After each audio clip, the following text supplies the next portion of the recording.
নমস্কার বন্ধুরা, শ্রাবণী সব রকমে তোমাদের সবাইকে স্বাগত।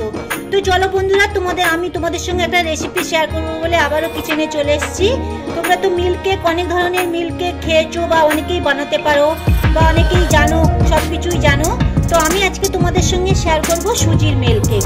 তো দেখো, দুর্দান্ত স্বাদের এই মিল্ক কেক খুব কম উপকরণ দিয়ে আর খুব কম সময়ের মধ্যে তোমরা বাড়িতে বানিয়ে ফেলতে পারবে। আর যদি তোমাদের বাড়িতে কোনো অতিথি আসে, অতিথিদের খাওয়ালেও সত্যি বলছি তোমাদের কাছে রেসিপি জানতে চাইবে যে কেমনভাবে বানিয়েছো। তো দেখো আমি কেমনভাবে বানাচ্ছি সেটাই আমি তোমাদের সঙ্গে আজকে শেয়ার করব। তো দেখো আমি এখানে একটা মেজারিং কাপের 1 কাপ মতন আমি নিয়েছি, ঘি নিয়েছি।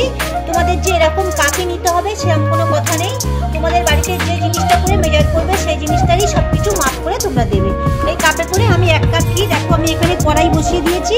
কড়াইটার মধ্যে আমি গ্যাস জ্বালিয়ে দিয়েছি, কড়াইটা হালকা গরম হয়ে গেছে। এবার আমি এটা ঘিটাকে আমি ঢেলে দিচ্ছি। তো দেখো ঘিটা গরম হয়ে গেছে। আর যেহেতু আমি এই কাপটার 1 কাপ আমি ঘি নিয়েছি, ওই জন্য আমি এই কাপটারই আমি 2 কাপ সুজি নেব।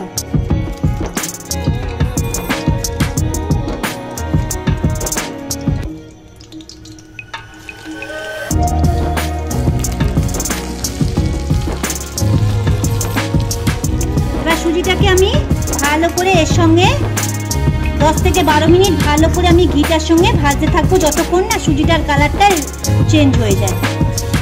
তোমরা ভালো করে ভাজতে থাকবে। আর এই সময় কিন্তু তোমরা গ্যাসের ফ্লেমটাকে কমিয়েই রাখবে, আস্তেই রাখবে, তাহলে আস্তে না রাখলে সুজিটা চট করে পুড়ে যাবে।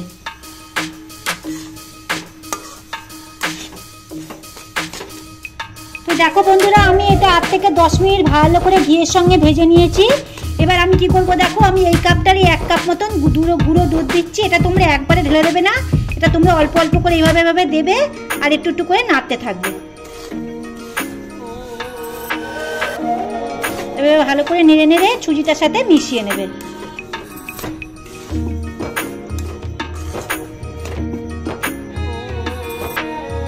এভাবে তোমরা 3 বারে দিয়ে এটাকে ভালো করে নেড়ে তোমরা সুন্দর করে এটাকে মিশিয়ে একদম শুকনো করে নেবে। দেখো বন্ধুরা, এটা আমি একটা জায়গায় পাত্রে ঢেলে নিয়েছি। তো তোমরা দেখতেই পাচ্ছ এর কালারটা পুরোই সম্পূর্ণ চেঞ্জ হয়ে গেছে। এবার দেখো আমি 1 কাপ চিনি নিয়েছি। যেহেতু আমি এই কাপটার 2 কাপ আমি সুজি নিয়েছিলাম বলে এই কাপটার 1 কাপ চিনি নিয়েছি। মিষ্টির পরিমাপটা তোমরা তোমাদের নিজেদের মতন করে দেবে। তোমরা বেশি খেতে চাইলে বেশি দেবে, কম খেতে চাইলে কম দেবে। আমি এই চিনিটাকে কড়ার মধ্যে দিয়ে দিচ্ছি। তো 1 কাপ চিনি দিয়েছি বলে আমি তার সঙ্গে মাপ করে 1 কাপই জল দিলাম।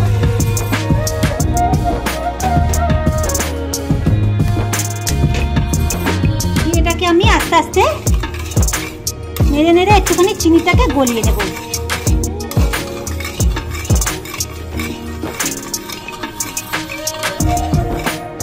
তো দেখো চিনির রসটা, চিনিটা গলে প্রায় রেডি হয়ে গেছে।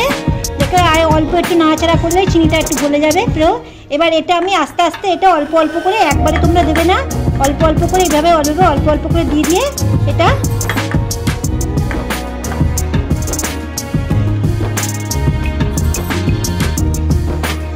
এভাবে নাড়তে থাকবে সমানে।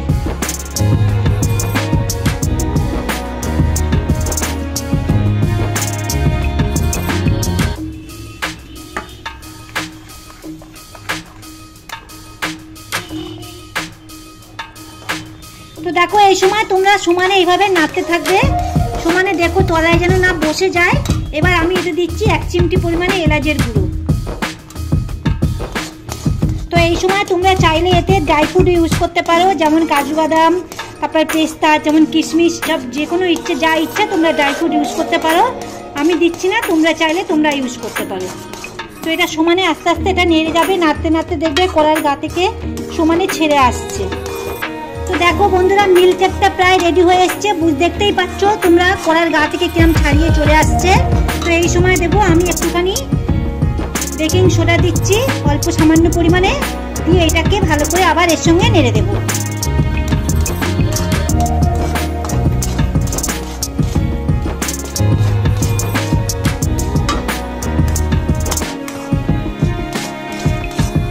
তো দেখো বন্ধুরা, এটা আমার পুরো রেডি হয়ে গেছে।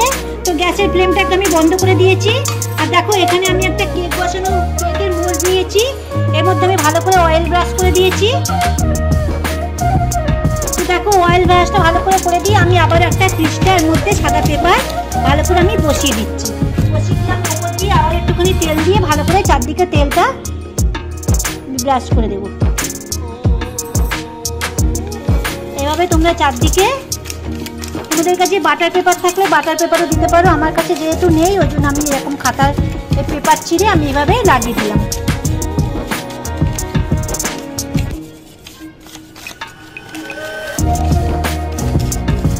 তো এবার এইটা আমি আস্তে আস্তে ওর মধ্যে ঢেলে দেবো।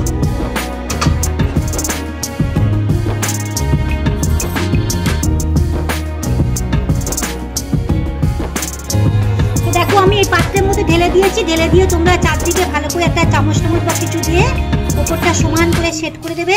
সেট করে দিয়ে এটা রুম টেম্পারেচারে এটাকে আমি 1 ঘন্টা রাখবো। এটাকে 1 ঘন্টা রাখতে হবে। তো 1 ঘন্টা বাদে আমি তোমাদেরকে দেখাচ্ছি এটা ঠিক কেমন হয়েছে দেখতে।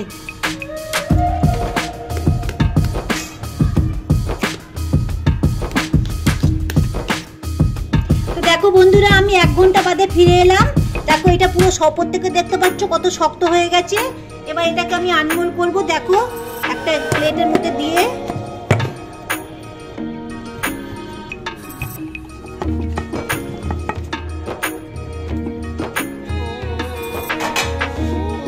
দেখতে পাচ্ছ তোমরা। এবার এটাকে আমি কাগজটাকে আস্তে আস্তে তুলে দেবো। তো এবার আমি আস্তে আস্তে ছুরি দিয়ে এটাকে পিস পিস করে নেব। পিসটা তোমরা তোমাদের নিজেদের ইচ্ছে মতন করবে, যেমন ইচ্ছা করতে পারো, বড় ছোট যেমন ইচ্ছা। আমি আস্তে আস্তে পিস করে নেই, তারপর পিস করার পরে আমি তোমাদেরকে দেখাচ্ছি।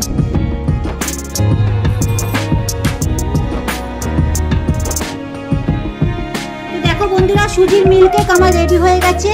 তোমাদেরকে আমি একটা ভেঙে দেখাই কত নরম আর কত মচমচে দেখতে হয়েছে। দেখো কত সুন্দর দেখতে হয়েছে। দেখো আর না খেলে তোমরা এর স্বাদটা বুঝতেই পারবে না কেমন জিনিস হয়েছে। তো দেখলে তো বন্ধুরা, তোমরা ভিডিওটা প্রথম থেকে শেষ অবধি দেখো, স্কিপ না করে প্রথম থেকে শেষ অবধি দেখো, অনুরোধ রইল। আর দেখতে দেখতে লাইক করো, যদি ভালো লাগে একটা লাইক করো, শেয়ার করে দিও নিজেদের বন্ধুদের মধ্যে। আর কমেন্ট করে আমাকে জানিও এই খুব সহজ পদ্ধতিতে এই সুজির মিল্ক কেকটা তোমাদেরকে কেমন লাগলো সেটা অবশ্যই আমাকে কমেন্ট করে জানিও। আজ তাহলে এই পর্যন্ত। সবাই ভালো থেকো, সুস্থ থেকো, সাবধানে থেকো। আর যারা আমার ভিডিওটা ফেসবুক পেজ থেকে দেখছো তারা পেজটাকে লাইক করে দিও, ফলো দিও। আর যারা নতুন বন্ধু চ্যানেলটাকে এখনো সাবস্ক্রাইব করোনি তারা সাবস্ক্রাইব করে আমার পাশে থেকো, সাথে থেকে অনুরোধ রইল। আর আমি ইনস্টাগ্রামেও আছি। ইনস্টাগ্রামের আর ফেসবুকের লিংক ডেসক্রিপশন বক্সে দেওয়া থাকবে, তোমরা দেখে নিও। আর ধন্যবাদ সবাইকে যারা ভিডিওটা ভালোবেসে দেখছো, তাদের সবাইকে।